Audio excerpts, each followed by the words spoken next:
السلام علیکم ورحمۃ اللہ وبرکاتہ۔ الحمد للہ الذي لم يتخذ ولدا ولم يكن له شريك في الملك ولم يكن له ولي من الذل وكبره تكبيرا الله أكبر كبيرا الحمد لله كثيرا سبحان الله بكرة وأصيلا فأعوذ بالله السميع العليم من الشيطان الرجيم بسم الله الرحمن الرحيم وأنكحوا الأيام منكم والصالحين من عبادكم وإمائكم إن يكونوا فقراء يغنيهم الله من فضله والله واسع عليم وليستعفف الذين لا يجدون نكاحا حتى يغنيهم الله من فضله صدق الله العظيم۔ حمد و ستائش اللہ رب العالمین کے لیے ہے۔ ہم سب اللہ کی بڑائی، اس کی بزرگی بیان کرتے ہیں، اس کی تعریف، اس کی حمد و ثنا، اس کی تکبیر کا اعلان کرتے ہیں۔ درود و سلام ہو نبی آخر الزمان حضرت سیدنا محمد مصطفیٰ صلی اللہ علیہ وسلم پر، جنہیں اللہ تعالیٰ نے the ultimate and final messenger یعنی خاتم النبیین بنا کر رحمت للعالمین دا بینیفیکٹر فار انٹائر مینکائنڈ بنا کر روانہ فرمائیں۔ سامعین محترم، اس وقت ہمارے ملک میں اس بات پر بہت زور و شور کے ساتھ پرنٹ میڈیا میں، الیکٹرانک میڈیا میں اور اس سے بڑھ کر سوشل میڈیا میں بحث ہو رہی ہے کہ ہندوستان میں لڑکیوں کی شادی کے لیے، گرلز میرج کے لیے کیا عمر ہونا چاہیے۔ اس وقت ہندوستانی دستور اور قانون کے لحاظ سے لڑکیوں کے لیے 18 سال اور بوائز کے لیے 21 سال کی عمر مقرر کی گئی ہے، اور اسی عمر کو پہنچنے کے بعد لیگلی ان کا نکاح ہو سکتا ہے، رجسٹرار آف میرج کے پاس ان کا رجسٹریشن ہو سکتا ہے، اور اسی حساب سے ان کے خاندان میں ہونے والے بچوں کا برتھ سرٹیفکیٹ اور دیگر ڈاکیومنٹیشن کا کام ہو سکتا ہے۔ اس میں مسلم پرسنل لا کو بعض موقع پر ایکسیپشن حاصل ہوا ہے۔ بعض مسلم خاندانوں نے، مسلم فیملیز نے اپنے لڑکیوں کی شادیاں 14, 15, 16 سال میں کی، تو رجسٹرار آف میرج نے ان کے رجسٹریشن کا انکار کیا۔ تو کچھ لوگوں نے بامبے ہائی کورٹ کے اندر یہ پٹیشن داخل کیا کہ مسلمانوں کو ایکسیپشن حاصل ہے ایز پر مسلم پرسنل لا، اور یہ قانونی ہے، لیگل ہے کہ مسلم لڑکی اس وقت شادی کر سکتی ہے جب وہ ایج آف میچورٹی کو پہنچ جائے، بالغ ہو جائے، لہٰذا اس کی اجازت دی جائے اور مسلمانوں کو اس سے ایکسیپشن دیا جائے۔ تو ایک ججمنٹ ایسا موجود ہے کہ جس میں بامبے ہائی کورٹ نے اس بات کی اجازت دی ہے کہ مسلم لڑکیاں 18 سال سے کم عمر میں بھی شادی کر سکتی ہیں۔ تاہم اس کے امپلیمنٹیشن کا مسئلہ ہے، اور بہت سے اسٹیٹس میں اس بارے میں رکاوٹیں پیش آتی ہیں، جبکہ لڑکی کی عمر 18 سے کم ہو یا پھر لڑکے کی عمر 21 سال سے کم ہو۔ آئیے دیکھتے ہیں کہ قرآن و حدیث میں اس عنوان پر کیا باتیں بیان کی گئی ہیں، اور اسی بیک گراؤنڈ میں، اسی ٹاپک کے پس منظر میں حضور اکرم حضرت محمد مصطفیٰ صلی اللہ علیہ وسلم کی جو 4 بیٹیاں تھیں، ان کی نکاح اور نکاح کے وقت ان کی عمر، اس کی بھی کچھ باتیں ہسٹوریکل ریفرنس کے طور پر، تاریخی شواہد کے طور پر آپ کے سامنے رکھے جاتے ہیں۔ سورہ نور کی ایک آیت آپ کے سامنے تلاوت کی گئی، 18ویں پارے میں اللہ تبارک و تعالیٰ نے بات ارشاد فرمائی ہے کہ وَأَنكِحُوا الْأَيَامَ مِنكُمْ وَالصَّالِحِينَ مِنْ عِبَادِكُمْ وَإِمَائِكُمْ، تم میں سے جو غیر شادی شدہ لوگ ہوں، انمیرڈ لوگ ہوں، ان کے نکاح کر دیا کرو، اور جو صالح لوگ ہیں وہ آزاد ہوں یا غلاموں میں ان کا تعلق ہو، ان کے بھی نکاح کر دیا کرو۔ اس آیت سے پہلے جو سلسلہ کلام چل رہا تھا، مفسرین مفسرین نے بات بیان کی ہے کہ اسی کے کنٹینیوشن میں بات بیان کی گئی ہے. جو سلسلے کلام تھا اس میں یہ بات بیان کی گئی، مردوں کو الگ ایڈریس کیا گیا اور عورتوں کو الگ ایڈریس کیا گیا، اور فرمایا گیا کہ قل للمؤمنین یغضوا من ابصارهم ويحفظوا فروجهم. اے نبی صلی اللہ علیہ وسلم مسلم مردوں سے کہیے کہ وہ اپنی نگاہوں کو نیچی رکھیں، نگاہوں کی حفاظت کریں اور اپنی شرمگاہوں کی حفاظت کریں. اور پھر الگ سے عورتوں کو ایڈریس کیا گیا اور صیغہ مؤنث استعمال کیا گیا، وَقُلْ لِلْمُؤْمِنَاتِ يَغْضُضْنَ مِنْ أَبْصَارِهِنَّ وَيَحْفَظْنَ فُرُوجَهُنَّ وَلَا يُبْدِينَ زِينَتَهُنَّ. اے نبی صلی اللہ علیہ وسلم یہی بات مسلم عورتوں سے بھی کہیے کہ وہ اپنی نگاہوں کو نیچی رکھیں، اپنی شرمگاہوں کی حفاظت کریں، وَلَا يُبْدِينَ زِينَتَهُنَّ، اور جو زینت اللہ تعالیٰ نے انہیں عطا کی ہے، جو بیوٹی اللہ تعالیٰ نے ان کے پاس رکھی ہے، اس کی نمائش کرتی نہ پھرے، اس کو an object of exhibit نہ بنائیں. وَلَا يُبْدِينَ زِينَتَهُنَّ. اور پھر ایکسیپشن کے لیے ایک لمبی فہرست دی گئی جو سورہ نور کے اندر اس کا مطالعہ کر سکتے ہیں. متفقن علیہ روایت ہے، بخاری اور مسلم دونوں میں نقل کی گئی ہے. حضرت عبداللہ بن مسعود رضی اللہ تعالیٰ عنہ راوی ہیں. نبی کریم صلی اللہ علیہ وسلم نے ارشاد فرمایا کہ من استطاع منکم الباء فلیتزوج. خاص طور سے اللہ کے رسول صلی اللہ علیہ وسلم نے ایڈریس کیا، نوجوانوں کو مخاطب کیا، یوتھ کا جو گروپ ہوتا ہے ان کو ایڈریس کیا، اور فرمایا کہ یا معاشر الشباب، اے گروہ نوجوان، او ینگ پیپل، ینگ بوائز اور ینگ گرلز کو ایڈریس کیا، اور فرمایا کہ تم میں سے جو کوئی نکاح کی استطاعت رکھتا ہو اسے چاہیے کہ وہ نکاح کر لیا کرے. اور پھر آگے فرمایا فَإِنَّهُ أَغَضُّ لِلْبَصَرِ وَأَحْسَنُ الْفَرْجِ. یہ نگاہوں کی حفاظت کرنے میں مددگار رہے گا، اور پھر یہ کہ شرمگاہ کی حفاظت کرنے میں مددگار رہے گا. اور پھر یہ بات بیان کی کہ وَمَن لَّمْ يَسْتَطِعْ فَعَلَيْهِ بِالصَّوْمِ. اگر کسی کے حالات اجازت نہ دیتے ہوں، کسی کے حالات نکاح کرنے کے لیے بالکل موضوع نہیں ہوں، وہ سمجھتا ہے کہ وہ ابھی اس قابل نہیں ہوا ہے جسمانی طور پر، مالی طور پر، فیملی بیک گراؤنڈ کے حساب سے، تو پھر فَعَلَيْهِ بِالصَّوْمِ. نبی کریم صلی اللہ علیہ وسلم فرمایا کہ اسے چاہیے کہ وہ روزہ رکھنے کو لازم کر لے، نفل روزے رکھے. یہ دراصل شہوت کو، شہوانی خواہشات کو، انسان کے جسم میں آنے والے خیالات کو کنٹرول کرنے میں مددگار رہے گا یہ روزہ. اس لیے کہ بھوک ایک ایسی چیز ہے جو شہوت کو ختم کرتی ہے، سیکشول ڈیزائر کو کنٹرول میں رکھنے میں مدد دیتی ہے. نبی کریم صلی اللہ علیہ وسلم نے اس بات کا حکم دیا ہے. ڈاکٹر اسرار احمد جو بہت بڑے مفسر قرآن اور داعی القرآن تھے، انہوں نے اس آیت کی تفسیر میں یہ بات بیان کی ہے کہ جو استطاعت رکھتا ہو وہ نکاح کر لیا کرے. اس کا مطلب یہ نہیں ہے کہ ایک نوجوان لڑکا وہ اچھے سے کمائے اور ہر مہینے کی پہلی تاریخ کو ایک بڑا اماؤنٹ اس کے اکاؤنٹ میں کریڈٹ ہوتا رہے، یا بزنس سے اس کی انکم رہے،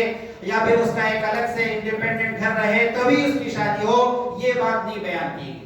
بلکہ انہوں نے پیرنٹس کو موٹیویٹ کیا اپنی ایک تقریر میں کہ والدین کو چاہیے کہ جیسے ہی بچہ لڑکا نوجوان ہو جائے اس کا نکاح کریں، اور اگر وہ اللہ کے بھروسے پر، اللہ پر توکل کرتے ہوئے نکاح کریں گے تو اللہ تبارک و تعالیٰ کا یہ وعدہ پورا ہوگا جو یہی تسلسل میں اسی سلسلے کلام میں ارشاد فرمایا گیا إِن يَكُونُوا فُقَرَاءَ يُغْنِهِمُ اللَّهُ مِنْ فَضْلِهِ. اگر وہ غریب ہیں، اگر وہ تنگ دست ہیں، ان کا ہارٹ ٹائٹ ہے، فائنانشلی وہ تھوڑے سے پریشان ہیں، تو اللہ تعالیٰ اس نکاح کی برکت سے انہیں غنی کر دے گا. اللہ تعالیٰ انہیں اپنے خاص ذرائع سے ان کی مدد کرے گا، ان کے رزق میں برکت عطا کرے گا. اور جو لڑکی آئے گی بہو بن کر،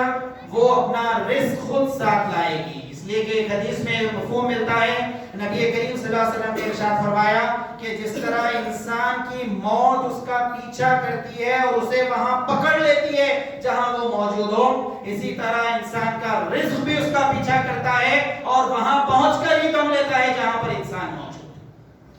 اور اگر پوری دنیا اس بات کے لیے یونائٹڈ ہو جائے، سورہ فاطر کے بالکل ابتدا میں فرمایا گیا پوری دنیا اس بات کے لیے متحد ہو جائے اور کوشش کرے کہ اللہ تبارک و تعالیٰ نے جو رزق لکھا ہے، جو نعمتیں لکھی ہیں ایک انسان کے حق میں، اس سے اس کو روک دیں. ما یفتح اللہ للناس من رحمت فلا ممسک لها، پوری دنیا مل کر بھی اس رزق کو نہیں روک سکتی جو اللہ نے اس کے مقدر میں لکھ دیا ہے. اور پھر وما یمسک فلا مرسل له من بعد، ان کنٹراسٹ یعنی ایک اپوزٹ معنوں میں یہ بات بیان کی گئی کہ اگر پوری دنیا مل کر ایک آدمی کی مدد کرنا چاہے لیکن اللہ تعالیٰ نے اس کے رزق کو روک رکھا ہے تو دنیا اس تک رزق نہیں پہنچا سکتی. تو یہ اللہ تبارک و تعالیٰ کے تقسیم کے فیصلے ہیں جو اس کی ایبسولوٹ اتھارٹی ہے. اہم یقسمون رحمت ربک نحن قسمنا بینہم معیشتہم فی الحیات الدنیا، سورہ زخرف میں فرمایا گیا یہ کون ہوتے ہیں اللہ کی رحمت کو تقسیم کرنے والے. نحن قسمنا بینہم معیشتہم فی الحیات الدنیا، اس دنیا کی زندگی میں لوگوں کا رزق، لوگوں کا اکنومیکل فائنینشیل اسٹیٹس، یہ ساری چیزیں لوگوں کو جو کچھ عطا کیا گیا ہے وہ سب تقسیم کرنا نحن قسمنا، ہم کرتے ہیں یہ کام اور یہ ہماری ایبسولوٹ اتھارٹی ہے. اللہ تبارک و تعالیٰ نے بڑے پرجلال انداز میں یہ بات 25ویں بارے میں سورہ زخرف میں بیان کی. تو اس وقت اس بات پر بحث ہو رہی ہے کہ اس بات کی کوشش کی جائے کہ لڑکیوں کا نکاح 18 سال کے بجائے 21 سال میں ہو، اور اس کے پیچھے جو ہڈن ایجنڈا ہے وہ یہ ہے کہ مسلم لڑکیوں کے نکاح میں جتنی تاخیر ہو سکتی ہے اسے آگے بڑھانے کی، اسے پرولونگ اور ڈیلے کرنے کی کوشش کی جائے. ظاہر ہے کہ بعض قبائل، بعض ٹرائبلز اور گاؤں میں بہت سے غیر مسلم بھی ہوتے ہیں جو کم عمری میں نکاح کرتے ہیں، وہ بھی اس سارے پروپوزل کے خلاف اٹھ کھڑے ہوئے ہیں اور اس پر خوب بحث سوشل میڈیا میں چل رہی ہے. دنیا کے اگر حالات کا ہم مشاہدہ کریں تو معلوم ہوتا ہے کہ سعودی عربیہ اور یمن یہ دو ایسے کنٹریز تھے جہاں پر لڑکیوں کی منیمم میرج کے لیے کوئی ایج نہیں، کوئی ایج منیمم مقرر نہیں کی گئی تھی. 2019 میں سعودی عرب نے ایک آرڈر پاس کیا اور رجسٹر آف میرج کو، قاضی النکاح کو یہ بات بیان کی گئی کہ اگر 18 سے کم کی کوئی لڑکی نکاح کے لیے اپروچ ہوتی ہے تو گورنمنٹ کو اطلاع کریں اور منظوری کے بعد ہی نکاح پڑھائیں، 18 کے بعد اس طرح کی کوئی رکاوٹ نہیں ہے. اور سوڈان ایک ایسا ملک ہے جہاں پر یہ بات بیان کی گئی کہ عمر بیان نہیں کی گئی وہاں کے قانون میں، اور بلوغت کو، میچورٹی کو وہاں پر کرائٹیریا بنایا گیا اور کہا گیا کہ جب بھی لڑکی میچور ہو جائے نکاح کیا جا سکتا ہے. اور دنیا کے 143 کنٹریز ایسے ہیں، 143 ممالک ایسے ہیں کہ جہاں پر لڑکیوں کی شادی کے لیے 18 سال کی عمر مقرر کی گئی ہے. اور دنیا کے 21 ممالک ایسے ہیں جس کے اندر انڈونیشیا بھی شامل ہے، وہاں پر لڑکیوں کی شادی کے لیے 21 سال کی عمر مقرر کی گئی. ہندوستان میں 18 سال، نیپال اور دوسرے بعض ممالک میں 18 سال ہے. Brazil, China, Canada, Germany, Japan, you کے، یہ وہ ممالک ہیں جہاں پر لڑکیوں کی شادی کے لیے، گرلز میرج کے لیے منیمم 16 سال کی عمر، اور اورگوئے کنٹری ہے جہاں پر 12 سال کی عمر وہاں کے دستور میں بیان کی گئی. قرآن مجید نے تصور بیان کیا ہے کہ وَأَنكِحُوا الْأَيَامَ مِنكُمْ وَالصَّالِحِينَ مِنْ عِبَادِكُمْ وَإِمَائِكُمْ، نو منیمم ایج، جو بھی صالح ہوں، نیک اور متقی ہوں، نکاح کے قابل ہو گئے ہوں اور استطاعت رکھتے ہوں، ان کا نکاح ہو جانا چاہیے اور اس کے لیے قانون اسی طرح کا بنایا جائے، اسی طرح کا وضع کیا جائے. یہ انڈین کانسٹیٹیوشن میں یہ بات ایک جو کہی جاتی ہے. کچھ دن پہلے، 3-4 دن پہلے اس ٹاپک پر بہت بحث چل رہی تھی تو میں نے ٹویٹر پہ یہ بات ٹویٹ کی تھی کہ کیا عجیب معاملہ ہے کہ ایک نوجوان 18 سال کا ہوتا ہے تو ووٹرز لسٹ میں اس کا نام لکھا جاتا ہے، وہ الیکشن کانٹیسٹ کر کے ممبر آف پارلیمنٹ بن سکتا ہے، اور 18 سال کی عمر میں اگر ایم پی بن جائے تو وہ پرائم منسٹر بننے کے لیے ایلیجبل ہے، لیکن وہ نکاح نہیں کر سکتا 21 سال تک. تو کیا 18 سال میں دیش کو سنبھال سکتا ہے لیکن بیوی کو نہیں سنبھال سکتا؟ 140 کروڑ اس ملک کی آبادی ہونے جا رہی ہے، 140 کروڑ لوگوں کو وہ کنٹرول کر سکتا ہے اور یہ کہ ان کا حکمراں بن سکتا ہے، لیکن وہ اپنے خاندان کو نہیں سنبھال سکتا. تو یہ ایک بہت بڑا لطیفہ، ایک بہت بڑا جوک ہے اور یہ کانفلکٹ ہے، کانٹراڈکشن ہے جو ہمارے اپنے دستور میں پایا جاتا ہے، جسے دور ہونا چاہیے۔ اور جس طرح 18 سال میں ایک آدمی ایلیجیبل ووٹر بنتا ہے، اسی طرح 18 ایئرز میں اس کو ایلیجیبل قرار دیا جانا چاہیے کہ وہ چاہے تو اس عمر میں نکاح کر لیا کرے، اور ان کنڈیشنز کے ساتھ کہ جو کنڈیشنز قرآن مجید نے بیان کیے ہیں وہ کنڈیشن دراصل استطاعت کی ہے۔ تم میں سے جو کوئی استطاعت رکھتا ہو اسے چاہیے کہ وہ نکاح کر لیا کرے۔ مفسرین نے اس آیت کی تفسیر میں یہ بات بیان کی ہے کہ وہ آدمی جو نان نفقے پر قدرت رکھتا ہو اور جسمانی طور پر بھی وہ فٹ اور موزوں ہو، نان نفقہ کہتے ہیں کہ ضروریات زندگی، کھانے اور پینے کا سامان۔ اس آیت کی تفسیر میں مفسرین نے لکھا ہے کہ اس پر بالغ ہوتے ہی نکاح کرنا سنت موقدہ ہے۔ سنت موقدہ ہے، کیسی سنت؟ جس کی تاکید کی گئی ہے، جسے سٹریس کر کے بیان کیا گیا ہے، زور دے کر بیان کیا ہے۔ پھر مفسرین نے اس آیت کی تفسیر اور سوسائٹی ایسی ہو گئی ہے کہ جہاں زنا اور بدکاری میں مبتلا ہونے کا یقین ہے تو پھر اس آیت کی تفسیر کی روشنی میں نکاح کرنا اس کے لیے فرض قرار پاتا ہے۔ تو ماحول اور حالات، سوسائٹی اور پھر یہ کہ حالات کے حساب سے مفسرین نے اس آیت کی تفسیر میں بعض حالات میں نکاح کو سنت موقدہ اور بعض حالات میں نکاح کو واجب اور بعض حالات میں نکاح کو انہوں نے فرض قرار دیا اس وقت جب کہ آدمی کے نکاح گناہ میں اور بدکاریوں میں پڑنے کا یقین ہو جائے تو والدین کی ذمہ داری ہے۔ والدین کو ایڈریس کیا گیا، پیرنٹس کو ایڈریس کیا نبی کریم صلی اللہ علیہ وسلم نے ایک حدیث میں کہ اگر بالغ ہونے کے بعد، میچورٹی کے بعد اگر وہ اپنے بچوں کا وقت پر نکاح نہ کریں اور اگر وہ گناہ میں مبتلا ہو جائیں تو فَإِنَّمَا اسْمُهُ عَلَىٰ أَبِيهِ، حدیث کے الفاظ فَإِنَّمَا اسْمُهُ عَلَىٰ أَبِيهِ۔ آپ کتنا نام دیں کسی اور کو، کتنا الزام دیں حالات کو، کتنا الزام دیں اسمارٹ فون کو، کتنا الزام دے انٹرنیٹ کو، کتنا الزام دے کیمپس اور کالجز کے ماحول کو، کتنا الزام دے دوستوں کو، حدیث میں یہ بات بیان کی گئی کہ اصل ملزم تو باپ رہے گا، فَإِنَّمَا اسْمُهُ عَلَىٰ أَبِيهِ، اس کا گناہ اس کے باپ کے سر پر جائے گا۔ فادر ریسپانسبل ہوگا اگر انہوں نے اپنے اولاد کی بہتر تربیت نہ کی اور پھر وہ گناہ میں مبتلا ہو گیا، انہوں نے وقت پر اس کا نکاح نہیں کیا۔ حضور اکرم حضرت محمد مصطفیٰ صلی اللہ علیہ وسلم کی 4 بیٹیاں تھیں اور سب سے بڑی بیٹی حضرت زینب، اس کے بعد حضرت رقیہ، اس کے بعد حضرت ام کلثوم اور چوتھی سب سے چھوٹی بیٹی حضرت فاطمہ۔ ہم سیرت کی کتابوں میں دیکھتے ہیں تو نبی کریم صلی اللہ علیہ وسلم نے ان چاروں کے نکاح بالغ ہوتے ہی یا کم عمری میں کیے تھے۔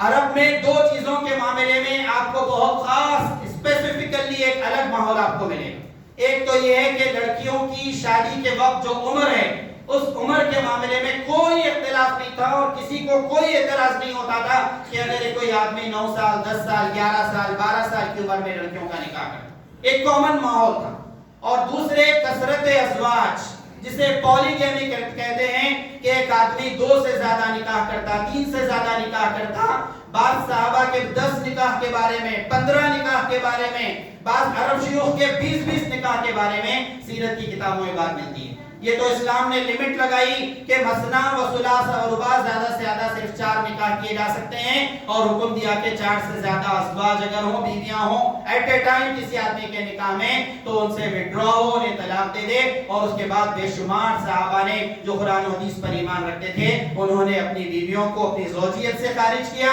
اور اس کے بعد ان کے نکاح کے دوسری جگہ انتظامات کیے۔ نبی کریم صلی اللہ علیہ وسلم کی سب سے بڑی بیٹی حضرت زینب،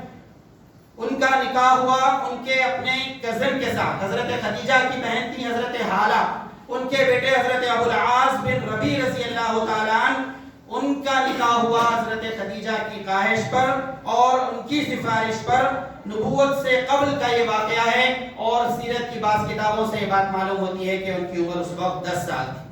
حضور اکرم صلی اللہ علیہ وسلم نے جب حضرت عائشہ سے نکاح کیا تو اس وقت پورے عرب میں کسی ایک آدمی نے حضرت عائشہ کی عمر پر اعتراض نہیں کیا کہ ان کی ایج کیا تھی، اس لیے کہ وہاں کا بہت کامن ماحول۔ سیرت کی پوری کتابیں پڑھ ڈالیے، کہیں پر کسی ایک عرب آدمی نے اس بات پر اعتراض نہیں کیا۔ لیکن آج سوشل میڈیا اور پرنٹ میڈیا اسلام اور مسلمانوں کو بدنام کرتا ہے تو وہ فوری اس بات پر سوال اٹھاتے ہیں کہ حضور اکرم صلی اللہ علیہ وسلم نے جب حضرت عائشہ سے نکاح کیا تو ان کی کیا عمر؟ کسی نے یہ سوال نہیں کیا کہ اللہ کے رسول صلی اللہ علیہ وسلم کی 4 بیٹیاں جو تھیں ان کا جو نکاح ہوا، ان کی جب شادیاں ہوئیں تو اس وقت ان کی کیا عمر؟ نبی کریم صلی اللہ علیہ وسلم نے جب نبوت کا اعلان کیا تو نبی کریم صلی اللہ علیہ وسلم کی بیٹی حضرت زینب کی عمر صرف 10 سال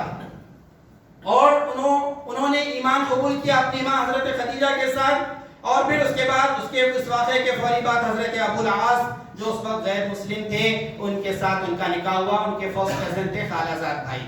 لیکن وہ مسلمان نہیں ہوئے اور اسی حالت میں ان کی زندگی گزر رہی تھی جب قرآن مجید کی آیت نازل ہوئی کہ مسلمان عورتوں اور مردوں کے نکاح میں صرف مسلمان ہی رہ سکتے ہیں، مشرک سے نکاح جائز نہیں ہے اور حرام ہے۔ جب یہ آیت نازل ہوئی تو اس وقت نبی کریم صلی اللہ علیہ وسلم نے اپنی بیٹی کو اپنے شوہر سے الگ رہنے کا حکم دیا، اور جب یہ مدینہ منورہ ہجرت کر کے آئی حضرت زینب تو اس وقت حضرت ابو العاص جو ان کے ہسبینڈ تھے وہ ہجرت کر کے نہیں آئے، مسلمان نہیں ہوئے تھے اس وقت تک، بلکہ سیرت کی بعض کتابوں میں یہ بات ملتی ہے کہ جنگ بدر جو 2 ہجری میں ہوئی ہجرت کرنے کے دوسرے سال رمضان میں، اس میں دشمنوں کی طرف سے لڑنے کے لیے جو لوگ آئے تھے اس میں خود حضرت محمد مصطفیٰ صلی اللہ علیہ وسلم کے داماد حضرت زینب کے ہسبینڈ حضرت ابو العاص بھی شامل تھے اور گرفتار ہوئے، فدیہ دے کر رہا کرایا گیا اور اس کے بعد واپس پہنچے مکہ مکرمہ کو، اور 7ویں سال ہجرت کے 7ویں سال انہوں نے اسلام قبول کیا، اور جب مدینہ واپس آئے نبی کریم صلی اللہ علیہ وسلم نے دوبارہ نکاح کروایا، اس لیے کہ وہ مشرک تھے، اور جب اسلام انہوں نے قبول کیا تو اپنی بیٹی سے اسی پرانے نہر کے مطابق دوبارہ نکاح کروایا، اور بہت کم عمری میں حضرت زینب اس دنیا سے رخصت ہوئی۔ نبی کریم صلی اللہ علیہ وسلم کی آنکھوں میں آنسو تیر رہے تھے جب وہ نماز پڑھا رہے تھے، خبر میں اتر کر اپنی بیٹی کو دفنا رہے تھے، اور آپ نے فرمایا زینب میری سب سے اچھی لڑکی جو میری محبت میں ستائی گئی۔ ہجرت کے وقت ان کو بہت جسمانی تکلیفیں دی گئی تھیں، ایک گھوڑے پر جس پر وہ یا اونٹنی پر سوار تھیں انہیں اس پر ایک نیزے سے ڈرا دھمکا کر ڈھکیل دیا گیا تھا جس سے وہ زخمی ہوئی اور 1-8 سال کے اندر ان کا انتقال ہو گیا۔ اسی طرح نبی کریم صلی اللہ علیہ وسلم کی دوسری بیٹی حضرت رقیہ رضی اللہ تعالی عنہا، یہ نبوت کے وقت 7 سال ان کی عمر تھی۔ تیسری بیٹی حضرت ام کلثوم ان سے 1-2 سال اور چھوٹی، ان دونوں کا نکاح ہوا تھا ابو لہب کے 2 بیٹوں عتبہ اور عتیبہ کے ساتھ، لیکن رخصتی نہیں ہوئی تھی۔ آپ تصور کیجئے نبی کریم صلی اللہ علیہ وسلم 40 سال کی عمر میں نبی بنائے گئے، آپ کی دوسری اور تیسری بیٹیوں کی عمر 7 سال اور 6 سال تھی۔ نبی بنائے جانے کے بعد قرآن مجید کی آیتیں نازل ہونا شروع ہوئی اور بالکل ابتدائی دور میں سورہ لہب نازل ہوئی، تبت یدا ابی لہب وتب، جس میں ابو لہب کے برے انجام کی خبر دی گئی، تو اس نے اپنے دونوں بیٹوں کو بلایا کہ نبی کریم صلی اللہ علیہ وسلم کی جو بیٹیوں سے تم نے نکاح کیا ہے فوری طلاق دے دو ورنہ میرے گھر میں قدم نہیں رکھنا۔ دونوں نے اللہ کے رسول صلی اللہ علیہ وسلم کی دونوں بیٹیوں کو طلاق دی، رخصت نہیں ہوئی تھی لیکن انہوں نے رخصتی نہیں ہوئی تھی لیکن انہوں نے طلاق دی، اور اس کے بعد آپ اندازہ کر سکتے ہیں کہ نبوت کے وقت 6-7 سال کی عمر اور سورہ لہب نازل ہوئی نبی بنائے جانے کے 2-4 سال کے اندر، تو بمشکل 10-11 سال ان کی عمر تھی، اور ان دونوں کے نکاح انجام پا چکے تھے ابو لہب کے دونوں بیٹے عتبہ اور عتیبہ کے ساتھ۔ اور پھر اس کے بعد نبی کریم صلی اللہ علیہ وسلم نے اپنی دوسری بیٹی حضرت رقیہ کا نکاح حضرت عثمان رضی اللہ تعالیٰ عنہ سے کیا۔ حضرت عثمان کی عمر نبی کریم صلی اللہ علیہ وسلم سے صرف 6 سال کم تھی، 40 سال میں نبوت اور اس وقت 34 ایئرز کے حضرت عثمان، اور اپنی بیٹی جن کی عمر آس پاس 10 کے آس پاس تھی حضرت عثمان کے نکاح میں کیا۔ تو یہ ایک نان ایشو تھا عرب کے اندر کہ لڑکے اور لڑکی کی عمر کے درمیان جو فرق اور کم سنی اور کم ایج کے اندر لڑکیوں کی شادیاں، اس کو کبھی کوئی ایشو نہیں بنایا گیا تھا۔ یہ تو آج سوشل میڈیا کا کمال ہے کہ اسلام اور مسلمانوں کو بدنام کرنے، نبی کریم صلی اللہ علیہ وسلم کی سیرت کے بارے میں خود مسلمانوں کو گمراہ کرنے کے لیے ایسے بے شمار پوسٹ روزانہ ڈالے جاتے ہیں۔ دوسری بیٹی نبی کریم صلی اللہ علیہ وسلم کی حضرت رقیہ، یہ بھی کم عمری میں انتقال کر گئیں، تو تیسری بیٹی حضرت ام کلثوم سے نکاح کیا حضرت عثمان کا نبی کریم صلی اللہ علیہ وسلم نے، اور انہیں لقب دیا ذو النورین۔ علامہ سیوطی رحمۃ اللہ علیہ فرماتے ہیں کہ پورے پیغمبروں کی تاریخ میں کبھی کوئی ایسا واقعہ نہیں ملتا کہ کسی شخص نے پیغمبر کی 2 بیٹیوں سے ایک کے بعد ایک نکاح کیا۔ ذو النورین، 2 نور والے ان کا لقب، اور پھر ان کا انتقال بھی بہت کم عمری میں ہو گیا، 16-17 سال کی عمر میں یہ بھی دنیا سے رخصت ہوئی۔ چوتھی بیٹی حضرت فاطمہ، جن کا نکاح حضرت علی رضی اللہ تعالیٰ عنہ سے ہوا تھا، ان کا نکاح کچھ زیادہ عمر میں ہوا تھا، 16 یا 17 سال سیرت کی کتابوں میں عمر ملتی ہے، اور حضرت علی رضی اللہ تعالیٰ عنہ کی عمر آس پاس 20 اور 21 سال کی۔